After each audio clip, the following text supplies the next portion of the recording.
Bears on the flight.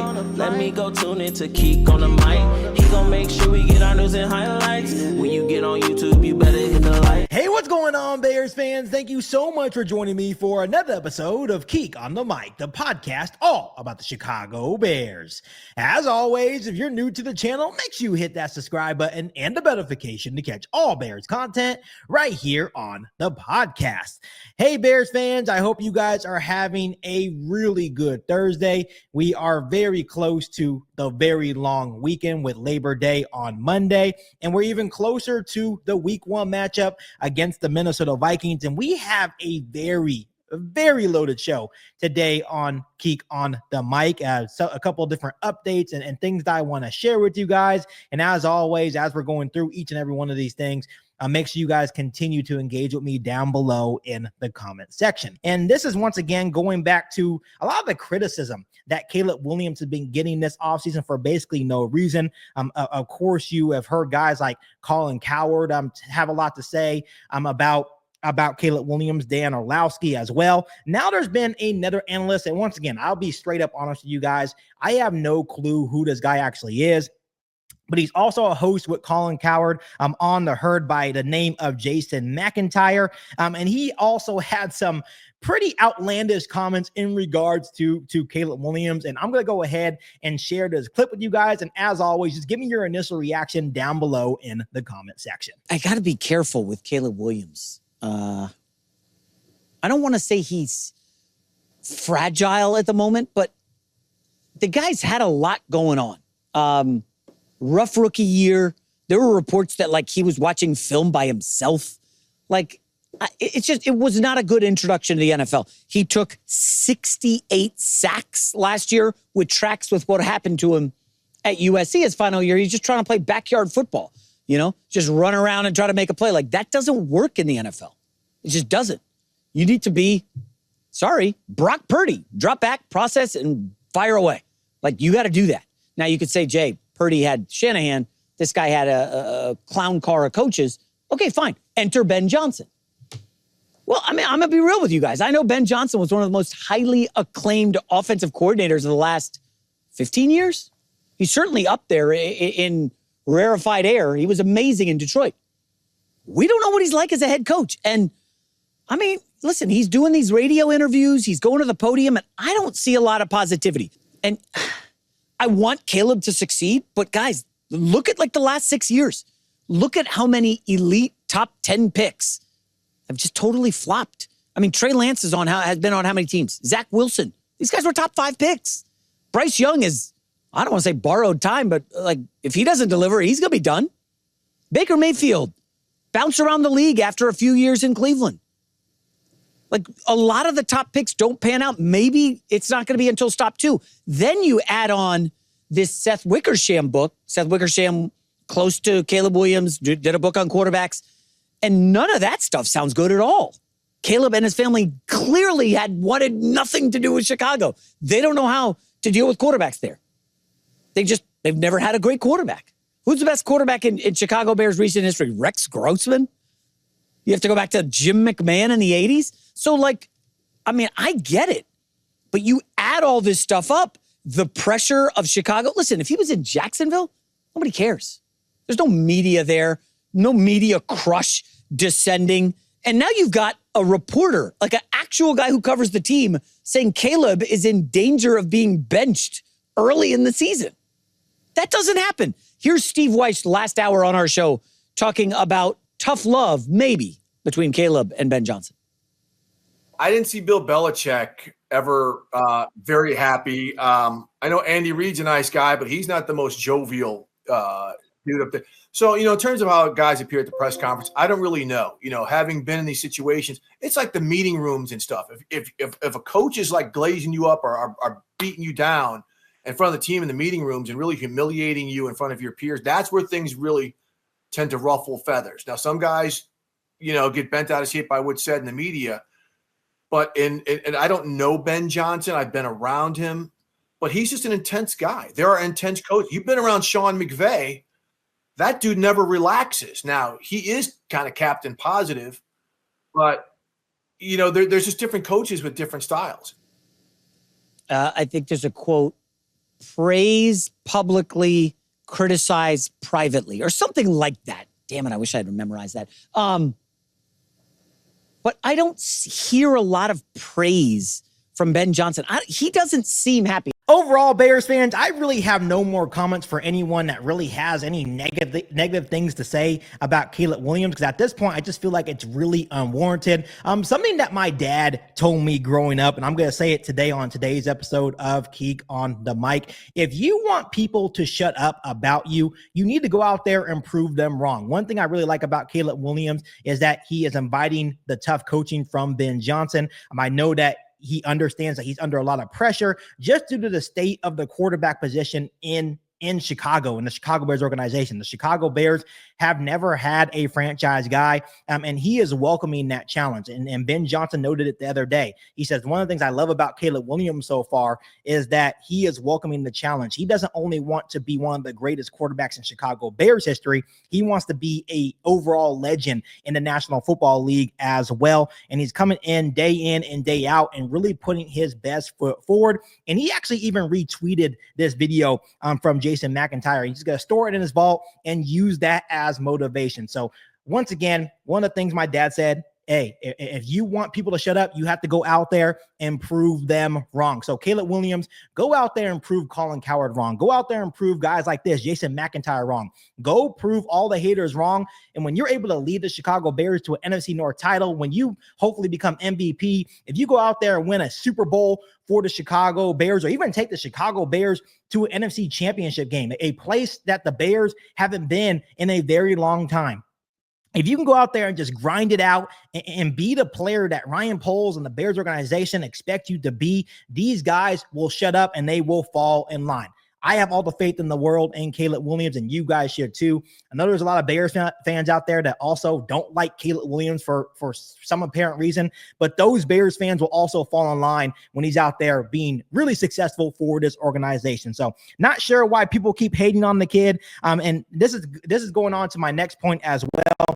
Rome Odunze actually called out the media yesterday in his press conference, and I found it quite hilarious. And you know that Rome Odunze and Caleb Williams are really close. They were drafted together in the 2024 NFL draft. And basically one of the Bears media people in his press conference yesterday were saying, hey, why do you feel that Caleb Williams is getting all this hate and backlash? And Rome Odunze, with a very calm smirk, says, I don't know. You guys are the ones that write the stories about him and publish them. So you guys are also a part of the problem. He kind of chuckled a little bit. And he's like, we understand that we have a lot of pressure because of the state of the organization. It's been a long time since they've been good, and we understand how tough the city of Chicago is. They are looking for a contender. They are starved of a winner. So we understand the pressure, but you guys at the end of the day are the ones that feed the narrative and continue to write these, I guess, negative stories on Caleb Williams. So I'm going to go ahead and just share that quick clip of Rome Odunze basically calling out the Chicago Bears media. Check this out. Why do you think Caleb is such a polarizing figure? Why do you think there are such a big part of the sports fan population that seems to root against him? True. I don't know, man. Y'all gonna have to tell me. Y'all write the stories on that boy, so y'all put all the stuff out there for everybody to read. I don't know. I mean, it comes with the number one pick, I would say. And he's himself at the end of the day. When you're the number one pick and you're yourself, you're gonna get a lot of hate. And that, honestly, it's sad to say that, but that's just kind of how the light that we were put in. In Chicago sports, they're very wanting success and having it now, and they expect a lot from all their sports teams. So, we're in that light, and, you take the good with the bad. So, he gets a lot of hate for those reasons, but, he comes in, he works hard every single day, and he's himself. So I appreciate him for that, and I think we're gearing up for a good year. So overall, Bears fans, I just wanted to show you guys that real quick, because I thought it was quite hilarious that Rome Odunze, basically with a, calm, straight face and a little bit smirk, was just basically had no problems calling out the media for these narratives on Caleb Williams, but I also liked how he added that, hey, we understand that we have pressure on us. We understand that Chicago is looking for a winner, and they're taking that to heart. And I'm expecting a big year, not only from Caleb Williams, but Rome Odunze as well, because we understand if Caleb Williams wants to take that jump, we are really depending on Rome Odunze also taking that jump with him as well. So huge shout out for Rome Odunze, not only calling out the media, but, defending his franchise quarterback in Caleb Williams as well. So Bears fans, before I let you guys go on today's episode of Keek on the Mic, we actually a couple of weeks ago got a official win total for the 2025 season for the Chicago Bears, and that over-under win total is set at 8.5 wins. So not too bad. The Bears went 5-12 last year. If they were able to get 8 wins or 9 wins, that would obviously be an improvement for Ben Johnson's first year here in Chicago. So what I'm going to do today is give my final record prediction of the Chicago Bears. And before I do that, go ahead and comment down below in the comment section and let me know if you believe that the Chicago Bears will either be over or under that 8.5 win total set by all the Las Vegas odds. That means DraftKings, BetUS, all the odds have the Bears at over under 8.5 wins. But let me know down below in the comment section if you have the Bears over or under that win total. So here we go. Starting off with week 1, Monday Night Football. I actually have the Chicago Bears winning this game.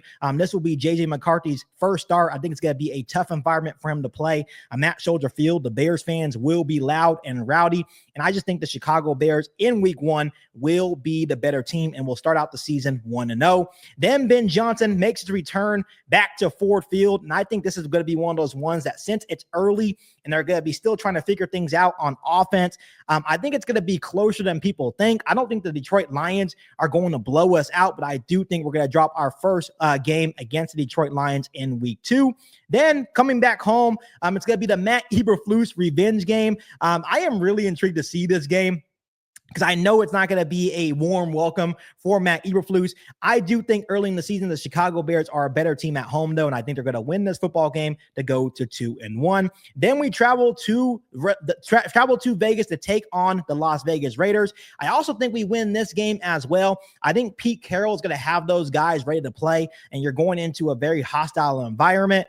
I think Geno Smith is for the most part, a decent quarterback. Ashton Genty over there. I think the defense is a little bit underrated as well. I think it's going to be a gritty win for the Chicago Bears to go to 3-1. And then we have our early bye week. Huge shout out to the NFL for some reason giving the Chicago Bears an early bye week. And then the game of the year, in my personal opinion, week 6, taking on the Washington Commanders on primetime. And I personally think the Chicago Bears get their revenge. When you look at last season, I do think that game was dominated by the Washington Commanders. But at the end of the day, when push comes to shove, Caleb Williams and the offense made some very clutch plays. If it wasn't for Tyreek Stevenson having a mental breakdown, the Chicago Bears win that game. I think it's going to be an outstanding game for both sides, and I think both sides have something to prove. Of course, Jaden Daniels and the Commanders are trying to prove to the world that, hey, that game last year was not a fluke, even though we know most of the time it is. It was a Hail Mary last second of the game. I think the Chicago Bears get a huge win against the Commanders to go to 4-1. And then they keep on rolling against the Saints. I think it's self-explanatory. They go to 5-1. And then they reach a part of their schedule where they're going to be battle tested a little bit. They play at Baltimore. I think they dropped that one to go to 5-2. And I think that's self-explanatory with Lamar Jackson. I think it's going to be a little bit too much for our defense to handle. Then I also think we lose to Cincinnati as well. It's just one of those things that I think we will be able to put up some points on their defense. But will our defense be able to contain Joe Burrow, Jamar Chase, and T. Higgins for the whole game? I think after the preseason, I'm not as confident in our defense. I think Dennis Allen will have these guys ready to play week in and week out. But I think the Bears suffer back-to-back losses against the Ravens and the Bengals. Then the Chicago Bears bounce back in a big way. Week 10, when they take on the Giants, I think this is going to be a tough game. I think the Giants defensive line is definitely underrated. Russell Wilson is a veteran quarterback. So I don't think it's going to be a cakewalk, but I do think the Chicago Bears are the better football team over the New York Giants to go to 6-3. I do think we split with our division. So I think at Minnesota, we will lose to the Vikings to go to 6-4.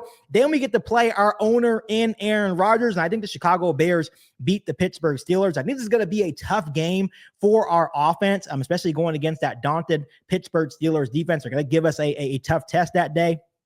But I do think we'll do enough to win that game to go to 7-4. Then I think we lose to the defending Super Bowl champions and the Philadelphia Eagles. I think Saquon Barkley is going to run all over this Chicago Bears defense. Especially that's one of the areas that we are still struggling in. We don't know how they're going to be able to contain them. The Bears were 28th against the run last year. And it looks like they didn't do quite enough to really improve that. So hopefully I'm wrong, but I do think we're going to lose in Philadelphia to go down to 7-5. Then moving on to the first game at Lambeau Field. Hey, self-explanatory. Caleb Williams is undefeated at Lambeau Field, and he will keep that undefeated record at Lambeau Field by beating the Green Bay Packers to go to 8-5. I think we also beat the Cleveland Browns, and I think the next time we play the Green Bay Packers at home, we will lose a nail biter, so we'll also split with the Packers. I also see us losing to the San Francisco 49ers. I know there's a lot of people out on the 49ers. I think they're still just have a slight edge over us. I think it's going to be a really good game on Sunday Night Football. I don't think it's going to be a blowout whatsoever, but I still think the 49ers will edge it out just a little bit. And then to end the season, I have the Chicago Bears beating the Detroit Lions at home, so Ben Johnson gets the revenge to have the Chicago Bears going 10-7. So I think the Chicago Bears will be over that 8.5 win total. So my ceiling for this team is 10-7, and my floor is 7-10. So definitely some high expectations. Doesn't mean it's actually going to happen. Let me know your final record prediction down below in the comment section. I think as long as Caleb Williams can take that step, and I think if I can shake this feeling of the defense playing at that top 15 level, maybe even cracking that top 10, depending on injuries, I have a lot of confidence in Ben Johnson's first year in Chicago. I can definitely see them hopefully making a 7-seed wild card spot in the NFC playoffs. I'm going 3-3 in their division will definitely be an improvement from their 1-5 record last year. But overall, most of you guys may call me crazy, but I'm really confident the Chicago Bears can get over that 8.5 win total. So let me know down below in the comment section if you agree with my final record prediction of the Chicago Bears and what you have the 2025 Chicago Bears going this season. But other than that, Bears fans, make sure you guys continue to hit that subscribe button and the notification to catch all Bears content right here on the podcast. Make sure you follow me on all my social media platforms, and make sure you share this episode of Geek on the Mic with every single Bears fan that you know.